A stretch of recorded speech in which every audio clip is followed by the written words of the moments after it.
F1 Wheel Nuts podcast. Today we'll be discussing the German Grand Prix. What a race it was. Everyone here, I'm sure, is very excited to talk about it, but we'll go step by step. First, before we get started, it is a very sad season for all of our Ferrari fans. We've had the boss has passed away, and before we do that, we'll just Nick is showing respect with his cup right now. So, with all due respect, a moment of silence for Sergio Marchionne. And that moment is over now. We'll continue on. The race saw an interesting qualifying session play out between Ferrari and Mercedes. I know before we got started, Toto Wolff was saying that they were losing about half a second down on the straights. And then the Ferrari seems pretty strong around the corners as well. Ganesh, do you think, based on what you've been seeing so far, the ebb and flow of the season, do you think that the Ferrari has the measure of the Mercedes now? Yes. Because for some reason, I think they're getting some extra power from the battery, and they don't know how they're getting that extra power. Well, that's been widely rumored, but there's nothing to prove that. Even the FIA came up and said that everything is legal. So well, they did look at it and everything is legal, but the rest of the teams are scratching their head, wondering how they're getting that extra power. As a Mercedes fan, Ganesh, why is it that every time another team comes close to producing the similar amount of power or more, why is it cheating? But for 4 years, when Mercedes were outputting, he didn't say cheating. I never said cheating, but he's implying it. No, he didn't. He just said that the other teams are scratching their head. It doesn't mean that they're automatically cheating. But I think when you question the legality, that's an assumption that you're cheating, right? But I also said the FIA looked into it and everything is legal. He did say that. Did he not? I don't recall. Okay. Well, I'm telling you, FIA looked into it. Ladies and gentlemen, we have our 6th or 7th guest on the show, Kellyanne Conway, sitting here in the blue. But let me ask you guys, since you're saying that the Ferrari has the measure of Mercedes, and I think we touched on this prior to the podcast, how do you guys explain the 2/10 gap between Bottas and Vettel, right? And secondly, the second question in there is, had Hamilton been up front fighting for a pole, do you think he would have been in the pole? Yeah, I think he would have been on the pole. I think so too. So how is it then you explain that the Ferrari has the measure of the Mercedes then? On the straightaway. Well, that's one way to measure. That's one way to measure. That's one way to measure performance. But if you're saying I have 5/10 on you on straightaways, then what am I losing half a second on the corners too? Because the cars are equally matched. I don't think in the corners. I think on the straightaway. When they started the hybrid era, Mercedes had the top end speed on everybody. No, I agree, and I think Ferrari has caught up to Mercedes power-wise, especially on the straights.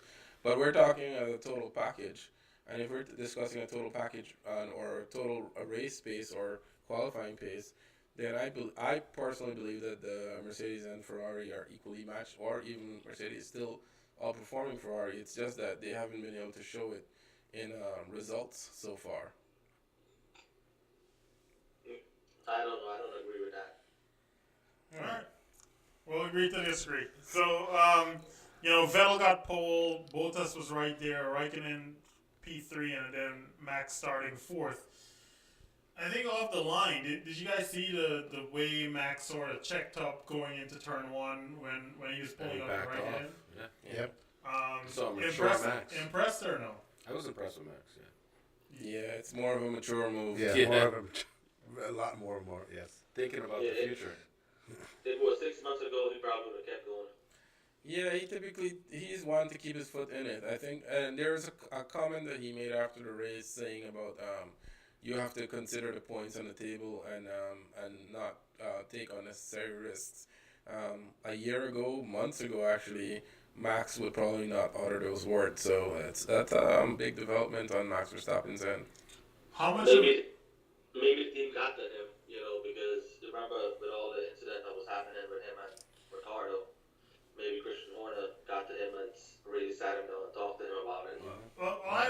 different theory on that.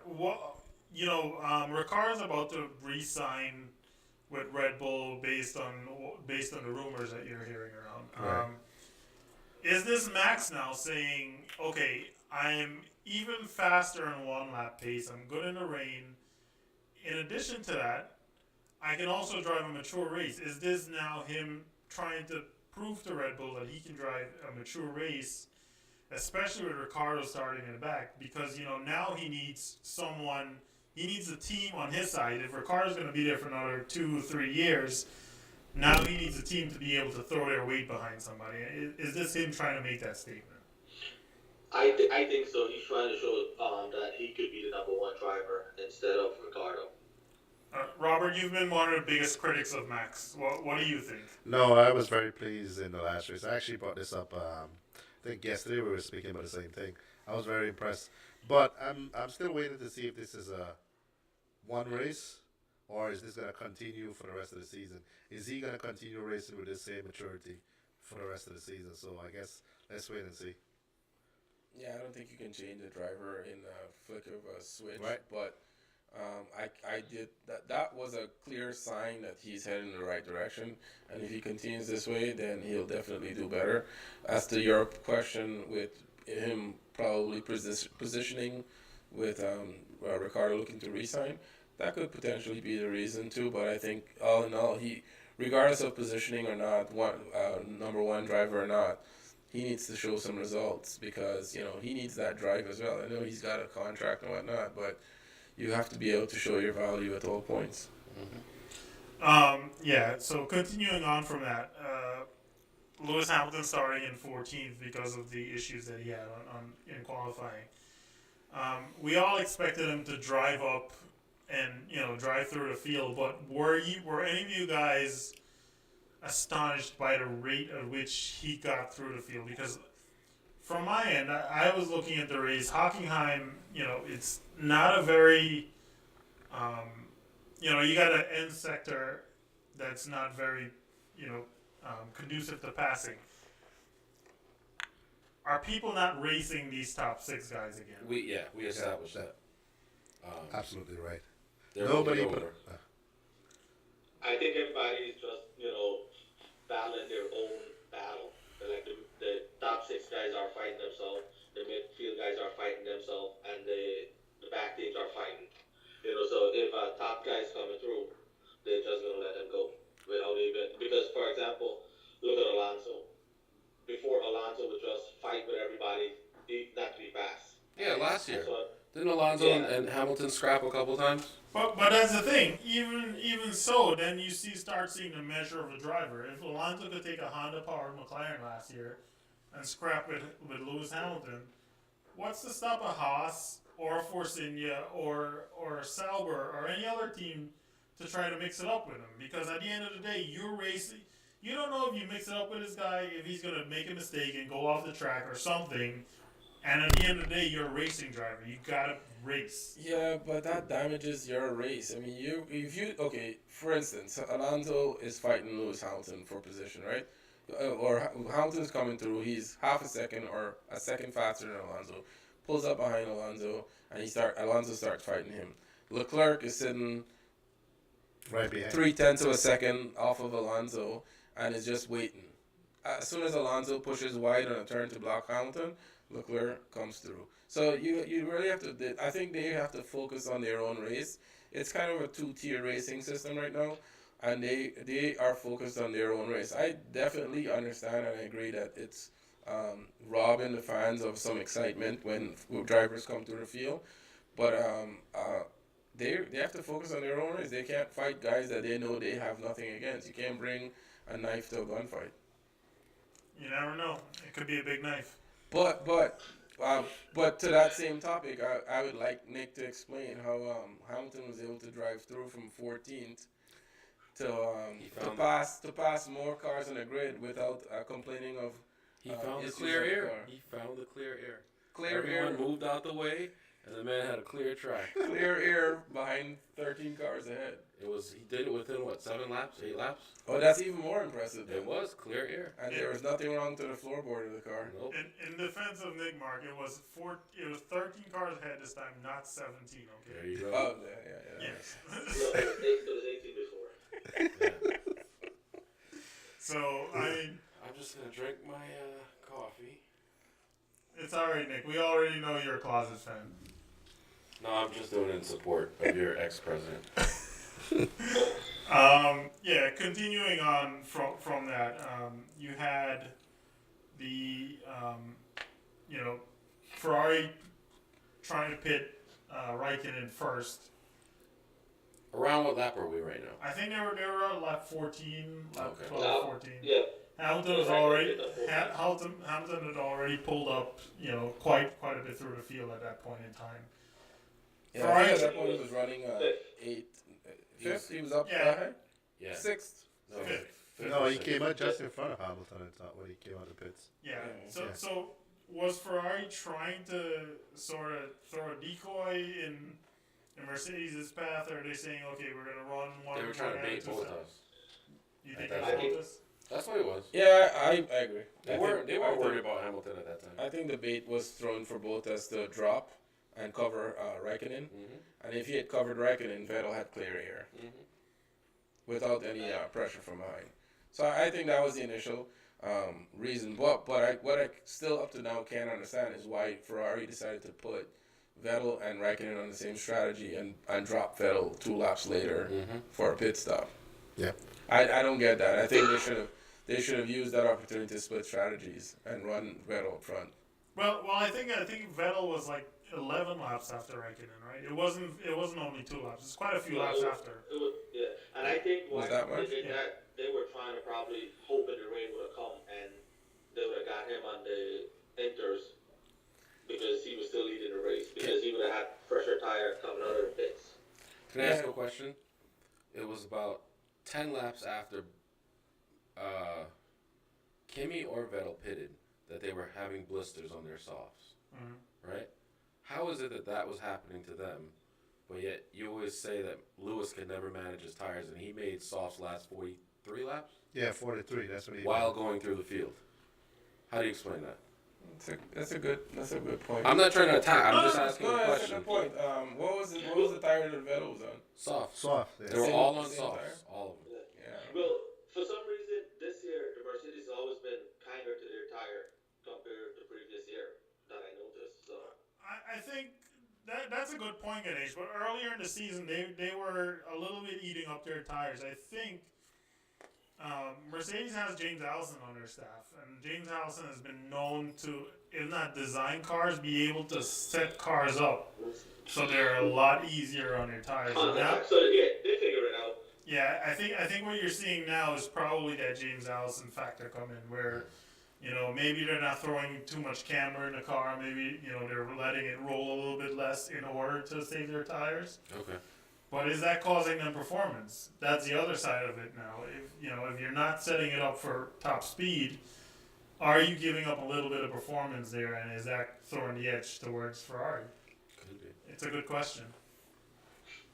That could be it because for some reason, they don't have that performance that they had before. I mean, Ganesh, I don't want to throw too many ideas out here before you go email James Allison tonight.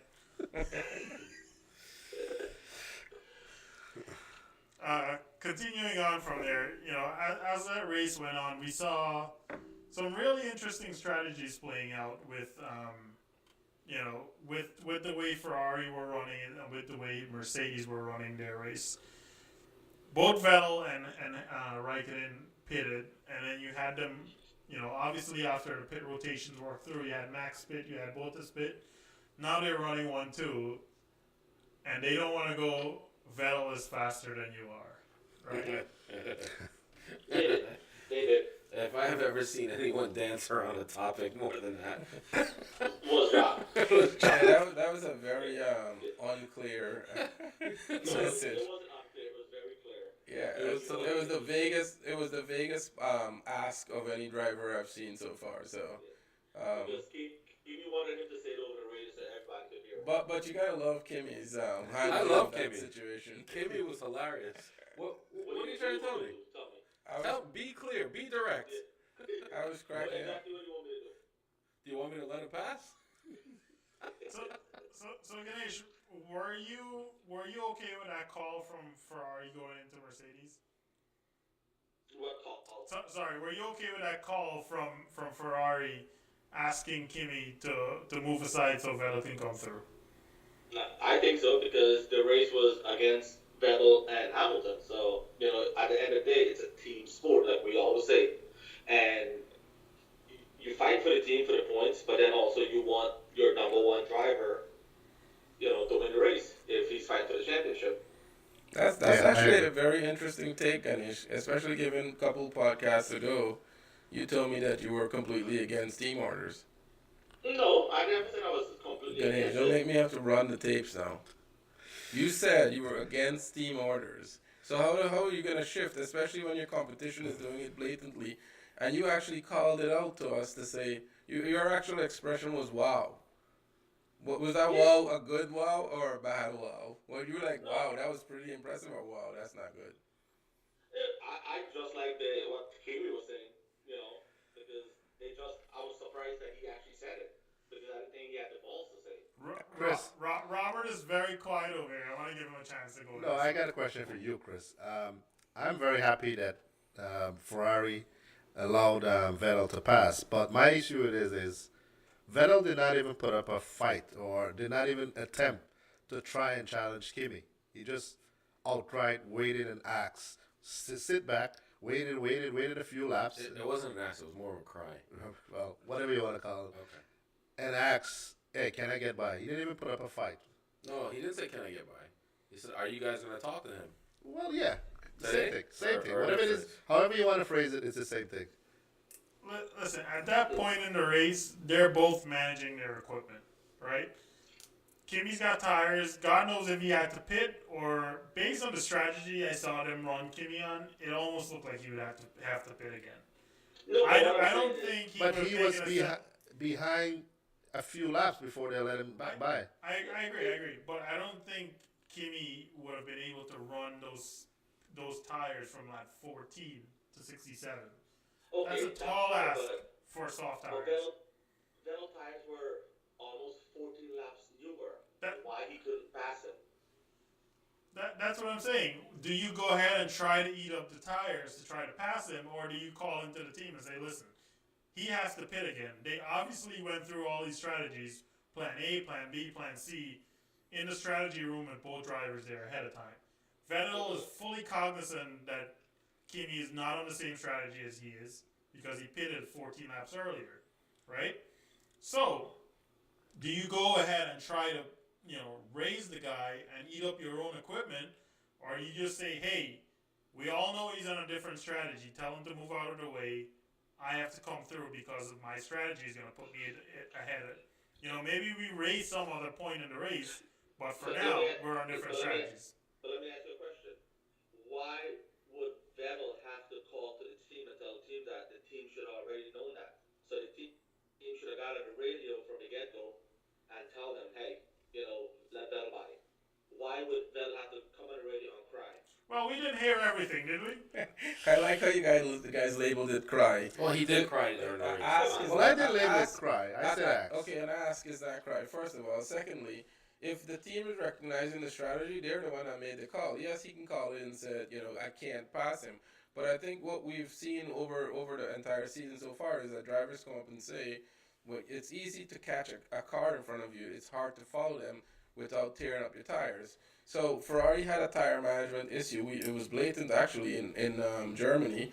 So why would he risk even damaging the tires even more rather than just say, hey, let me buy. But secondly, and more importantly, actually, I think you guys are not noticing the fact that after he passed Raikkonen, or after he was let by Raikkonen, Yeah. he was able to pull a gap from Raikkonen. So he was actually faster. He just didn't want to go and ruin his tires. He was. So that's why I couldn't understand why he couldn't pass him.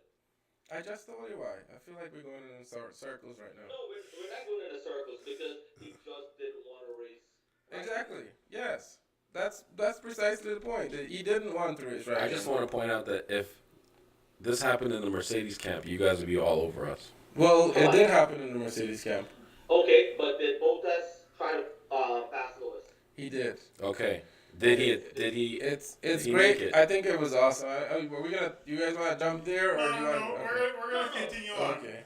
As that race went on, then you see Mercedes sort of they're holding Hamilton out to see how much time they could buy before they have to bolt on full inters, or if they could just run him really long and just leave him back for ultras towards the end. Which is what they did. Yeah.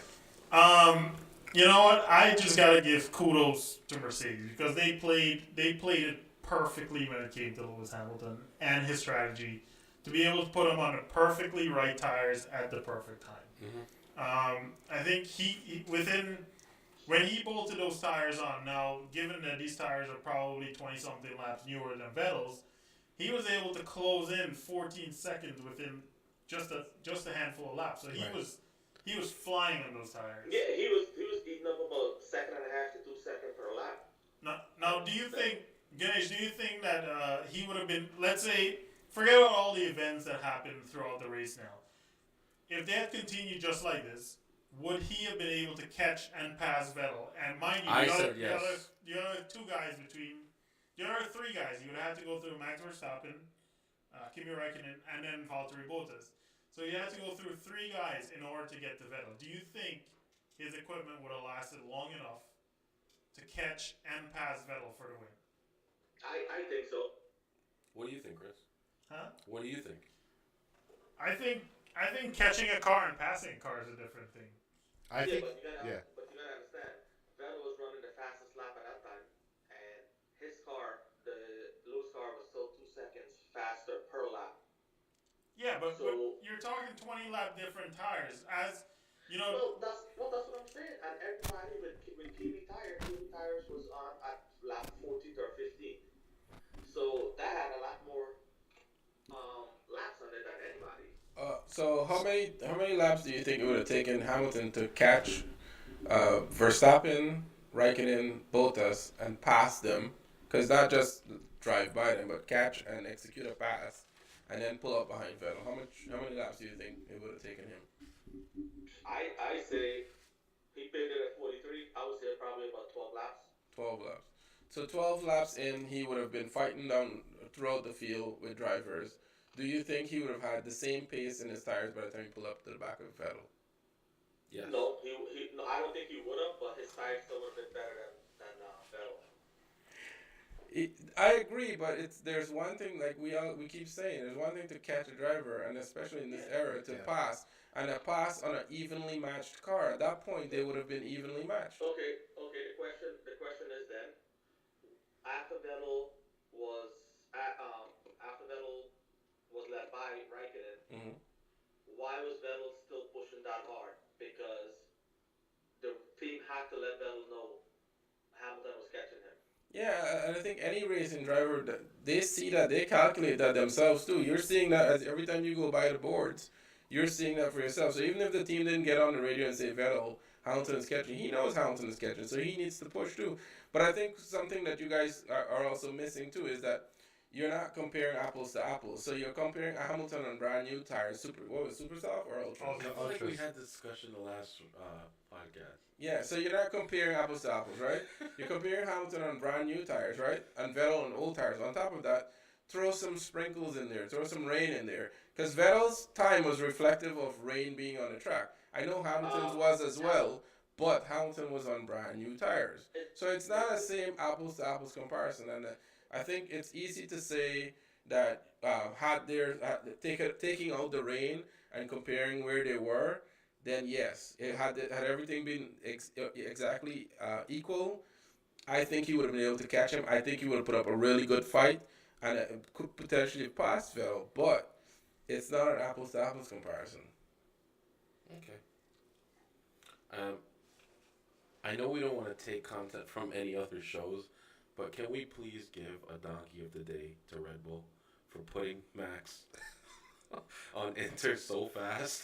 then changing him out a lap later. Yeah, they had nothing to lose. They were secure in a fifth, They right? had they had Yeah. a free pit stop. And they had Yeah. like They 20 had something. no, it was like 49-second Oh, lead or even more. Yeah. against Yeah. the next marker. And have you Chris noticed? was sixth. Yeah, sixth place. Yeah. Sixth or seventh. Sixth. Yeah, they had a gap to sixth. But if you notice all year, Red Bull has been making gambles up and down the field. So they saw it as an opportunity. They executed. It didn't pay out this time. No, okay, so then if we're not gonna give it to Red Bull, we'll give it to their sister Toro Rosso for what they For the did. full They wets. did full They wets. put on full wets. That I couldn't understand for nothing. I saw the car on full wets and I'm thinking, where's the rain? Where is the water? There's no water on track. Someone just grabbed the wrong tires or what? I don't know. Your heart has to go out to Daniel Ricciardo though. They changed his engine, Did they though? Well, they changed components. Yeah, I not don't the think they full- changed the not full the thing. power unit. but still they changed so much in his car. Right, started from the back, and still he cannot finish the race. What is going on with the Renault power? Can I throw up a conspiracy here now He's on behalf of Robert? He's killing Even me though on you didn't say, fantasy. I think if Christian Horner keeps mouthing off to Renault, Yeah. every engine is gonna blow up this year. So he needs to shut up and finish the year. Yeah. Agreed. I think Horner is just poking at them. That's all. But here's the problem: if conspiracy theories aside, it looks bad on Renault. When you all right, fine, it's a Tagore branded engine in the back of the It's a car. Renault engine. It doesn't say Renault but everybody knows it's a Renault engine. No, that's a Tiger, Infinity, Red Bull, Aston Martin. Honda Slash. Yeah. Honda. It's not Honda's yet. What that is a very confused car. That's what it is. It actually sounds like a Maserati.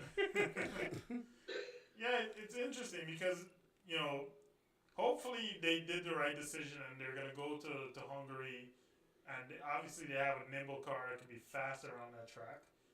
But there's also that component. They gotta make the engine work, and if they can't get it to finish at a track like Hockenheim, it's not even that much of a power hungry track. You gotta have this equipment last, or you're gonna have a lot of problems. All right, can we move on to the main event so Ganesh can gloat a little bit? Yeah. So moving on there, you had, the rain started coming down. Sprinkles started coming to track. Vettel made a very small mistake. Ganesh called us 40 times to explain this mistake and tell us about it. But Vettel just gonna make a left turn. Ganesh, I can't understand why you would take so much happiness out of another man's sorrow. Like, there's no heart in that. F1 is a human sport. You have to remember the human side of this. And you were just sitting there. Nick told me he was jumping up and down in his living room. Okay, I was. You don't take happiness out of another person's sorrow. I think the No, other day, I felt for Vettel. I felt really bad for him. because you're a Ferrari fan, You are too. No, you I'm just not. don't like saying It has it. nothing to do with being a Ferrari fan. How did you feel the day before for Hamilton? I was Exactly. gutted. When Hamilton was pushing his car on the track, did you guys? You guys felt bad. I felt bad. Chris, Let's be felt- honest. Wait, stop. Chris, let's be honest. How did you feel when he was pushing? no comment. Okay, so now you want to know why we're jumping up and down when Vettel crashes? It's because of Chris. No, Chris doesn't have heart. I We have know. heart. Okay. The day before when Hamilton was pushing hard, I was crabbing, so I didn't know what had happened. No, you had the. So you went from no comment to this comment. What happened is we were out in the ocean, and it was very peaceful and quiet, and I heard screaming coming out from a boat in the ocean. Was that And I Chris? looked over, and Chris was pumping the air, pumping his fists in the air. Really? Okay. So I knew we were good. Okay. Yeah.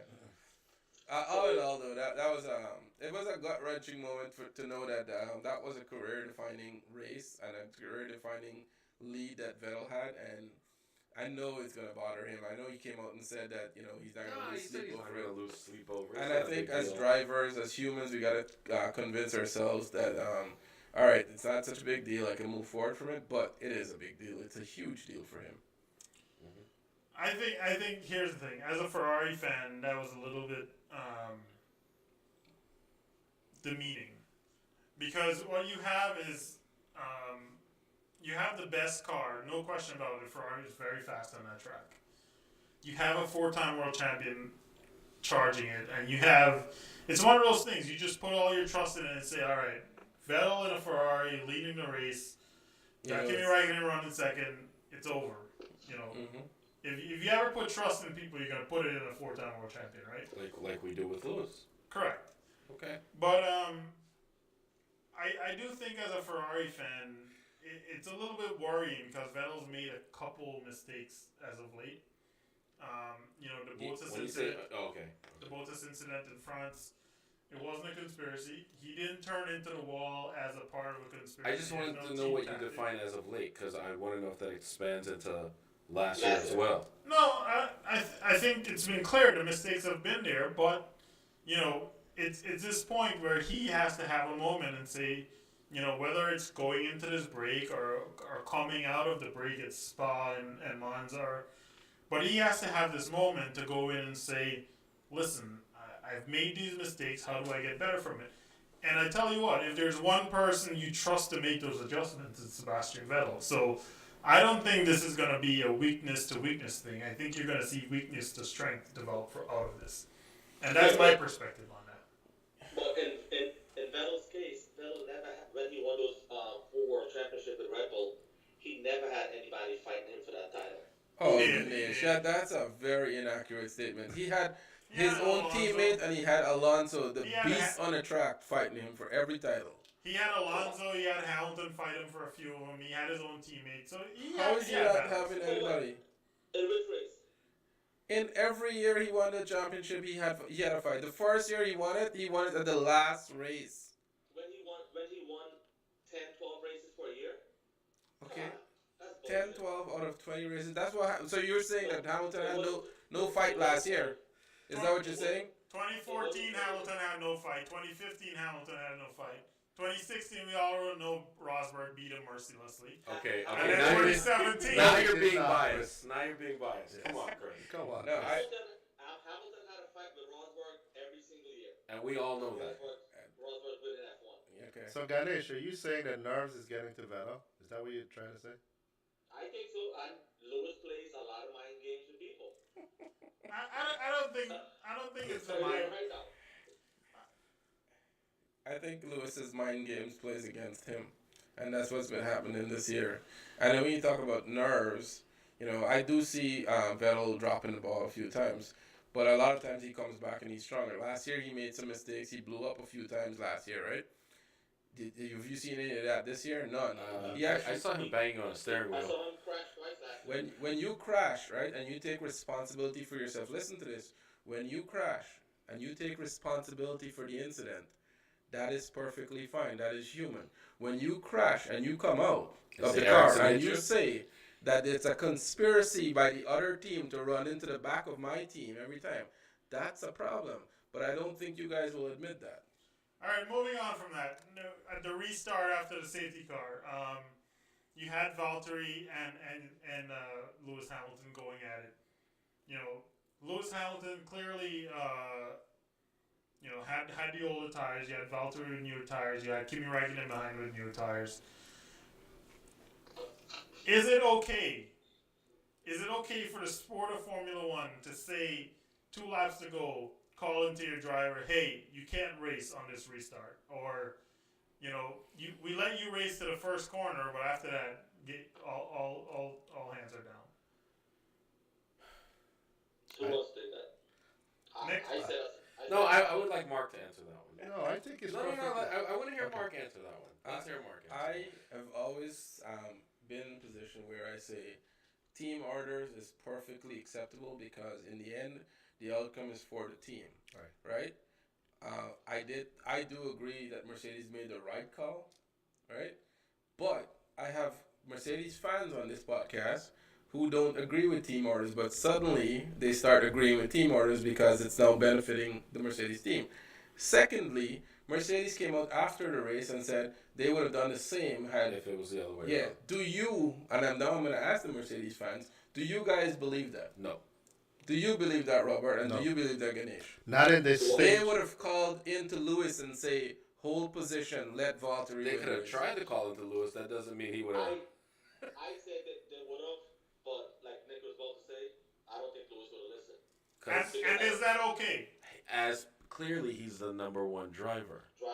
And I like how you guys are accepting of number one, number two I'm status. just using your Ferrari status that Vettel is the number one driver at Ferrari and Kimi's number two. Okay. Clearly number two. Okay, and we have always agreed with that. Okay. We don't come out and say no, that's not the case. But you guys always say Mercedes are giving free, same equipment and same opportunities. Here was the race. This race was the defining moment in 2018 when Mercedes threw their weight behind Hamilton because they gave him the better strategy, and then they told the driver that had the better opportunity to win the race, and it's fine. It's fine. Like I said, I completely agree with you. You have to secure the position of the championship, and both championships in this case. The constructors But as well, yeah. Mercedes moved from Rosberg and Lewis Hamilton fighting each other tooth and nails, right, to now telling Bottas hold position. Because it's clear that Bottas is not on the same caliber. Well, at that point in time, you saw Rubens Barrichello, Valtteri Bottas, drop back. You saw him drop back within 5 seconds. At this point in time, I'm thinking, I don't know if he was aware or not that there is a potential penalty for Lewis Hamilton, but essentially, if you're him, you still you're gonna hold position. But put the pressure on him. You know what I'm saying? Right. Put the pressure on him. Let him see your front wing at every corner. Instead, the answer was confirmed, James. Yes. That's Confirm, James. Drop back 5 seconds. Yeah. What sort of a racer are you? Well, that's there's nothing wrong with that. no, but No, there is. From his perspective, and I'm telling you, drivers are greedy. They have to be greedy. if they're So gonna be good. why did Kimi Right. let Vettel pass? But here's the thing. Valtteri doesn't have a world championship. Kimi has one. Kimi can afford. He's on the twilight of his career. Chris, that is totally BS. Why Kimi did is in the let twilight Vettel of pass? his career. Valtteri has to fight to be where Kimi is right now. Guarantee that. So let me tell you this. What Valtteri had to do there at that point in time is to not drop back 5 or 6 seconds. He's got to put pressure on Hamilton. All right, I'm holding position, but be sure as heck this car is going to be right there on you. Nah, he played the I just got a new contract game, so I'm not gonna play it ugly. Let me tell you, if that were me, I just got a new contract. Go ahead and kill my contract. You paid me $30 million in order to get out of it. Yeah, but then you crush your career. But Yeah, you're not thinking you're thinking like Fernando right now. No, that's okay. That's why Fernando has 2 world championships. And only two. I can guarantee you, Valtteri Bottas will not have one. Maybe. Yeah, he's not getting a Maybe. championship. He's not a After championship. this 1 year, and he plays second fiddle to Lewis Hamilton, that's it for Game Valtteri over. Bottas. I actually didn't expect him to get this far. So All So right. you guys are just upset because the team called to him and told him to hold position, and Lewis is the one that came victorious. I think you should have been upset, Ganesh, because your team executed on a strategy that you don't agree with. You don't agree with team orders, and then you went ahead and say, "No, I'm cool with it now." But why are you guys not mad when the Vettel and Kimi? Well, why would we be mad? We agree with team orders. You don't agree with team orders. I do agree with team order. No, you don't. You said on a podcast, and I'm gonna get the recording. You do not agree with team orders. I had you repeat those words for me, Ganesh. I would like you to get it. With this note and the interrogation that's going on, we'd like to wrap up here tonight. It's been enjoyable, and we have Hungary coming up in a few days. We're really looking forward to that. Sorry? I have one thing to say about the Hungarian Grand Prix coming up. What's that? I just hope Lewis doesn't win it Why? Why? because it shows. You read that stat with whoever wins the Hungarian Yes. Grand Prix doesn't go on to win the championship. Michael Schumacher broke that. Who's Michael Schumacher again? The last German in a Ferrari to win the championship. The one It's the new last one year coming. gonna make a left turn on But Hockenheim. but can I tell you something? Or maybe we can touch on it real quick. No, I'm not being funny. What did you guys think about the potential penalty that was looming over the race result? That's good that we didn't cover it. Let's I guess just a quick. you know, we can cover that in our next purple sector. No. No, well, there's no purpose to talk about We can. a penalty that didn't happen. Yeah. I didn't think there was going to be a penalty because there was nothing in the book to say that he cannot come back out of There actually is. He's not supposed to cross the he line. could. No, You can't. if You can't. if you're going into the pit, you have to be committed. But the FIA has also penalized an exact same incident like that. Yeah, but there's Last 20 year it's there's- Was it back Kimmy? It was with Kimmy, right? There's 20 other incidents, and Kimmy's was different because it wasn't under a yellow flag. But that's the It thing. wasn't under a yellow flag. There was no one at risk. That's the When thing. Kimmy did it, people were at risk. You penalize what they did. You don't penalize the outcome of it, and that's where the FIA is faltering. Well, then And this was my issue with the last time with Kimmy and Vettel. I have a list that I will show you after this podcast of all the incidents exactly like it and what the outcomes were. There was times where Vettel did it and didn't get penalized. Did you There make a was list? I have a list. Did you check it twice? I did. Okay. Yeah. I have a list. I will show you after. I actually when the thing came up, I didn't think that it was necessary to give a penalty because while it should have been reviewed, I think it should have been reviewed while the race was After going race. on, and then if there was a need for a penalty, it needed to be issued right there.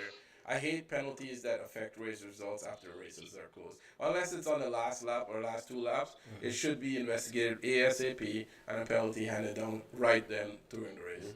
So It wasn't even under investigation. you know, during had that glorious performance from Lewis Hamilton been ruined by a penalty, the world would have been in uproar. You would have seen a lot of Lewis Hamilton fans all over.